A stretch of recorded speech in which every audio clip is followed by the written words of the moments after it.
Hi, this is Mahesh Thapa bringing you another video tutorial via ProIGTutorials.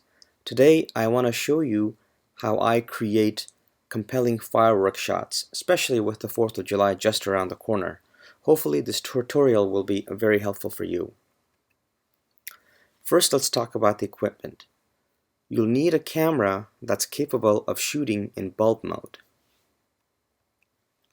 Next, you'll need a steady tripod to put your camera on. You'll also need some type of a remote release. Whether it's a wired or wireless, electronic or mechanical, it doesn't really matter as long as you have one of these devices. And finally, you'll need what's called a black card. And a black card could be anything that's black. It just has to be big enough to cover the front of your lens. And I simply use a cardboard cutout that you see over here. You could be construction paper, it could just be a piece of paper that you've colored black, if you will, as long as it covers the front of the lens and it's relatively stiff. I think that's the best way to describe this black card.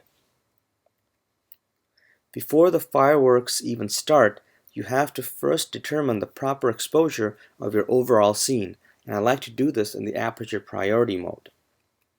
I recommend using aperture values between f5.6 and f11.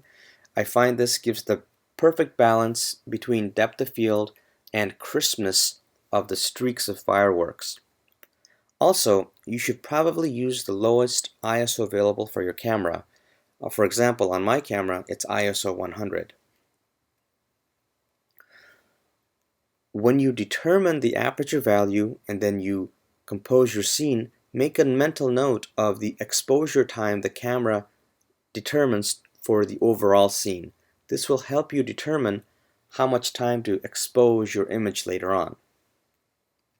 Next, you want to lock your focus using the autofocus function of your camera. Choose something in the distance like a building or a well-lit structure, something that's relatively far away because the fireworks are probably going to be pretty far away. So something close to infinity is what you want.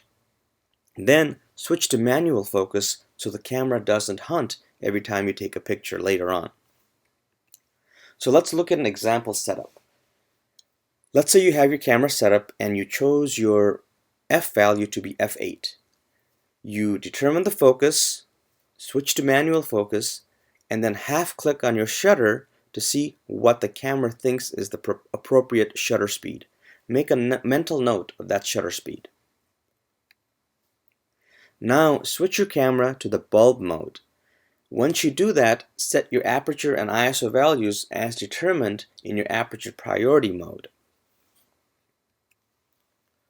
When the fireworks start, press your remote shutter and place the black card in front of your lens, something like this. When you see an interesting burst in the sky, let the card down for about 1 to 2 seconds. And then move the card right back in front of your lens. So you move the card down to expose your scene, to expose the fireworks for 1 to 2 seconds, and then you move the card right back in front of the lens so the sensor is no longer seeing any more light. So you repeat this process for approximately the total amount of time initially determined. Don't worry if you're a few seconds off. Let me explain this a little further. Let's say the total amount of time determined from the aperture priority mode to maintain a proper exposure of your scene was 10 seconds. 10 seconds refers to the amount of time the card is away from the front of your lens. It does not refer to the total amount of time your shutter is open. So, let's say the total time determined for the exposure of your scene is 10 seconds. And each time you move the card away, you're exposing the scene for 2 seconds. So this means that for a 10-second total exposure time, you can move the card away from the lens about 5 or 6 times. The shutter may be open for 30 seconds, 1 minute, 2 minutes. That doesn't matter.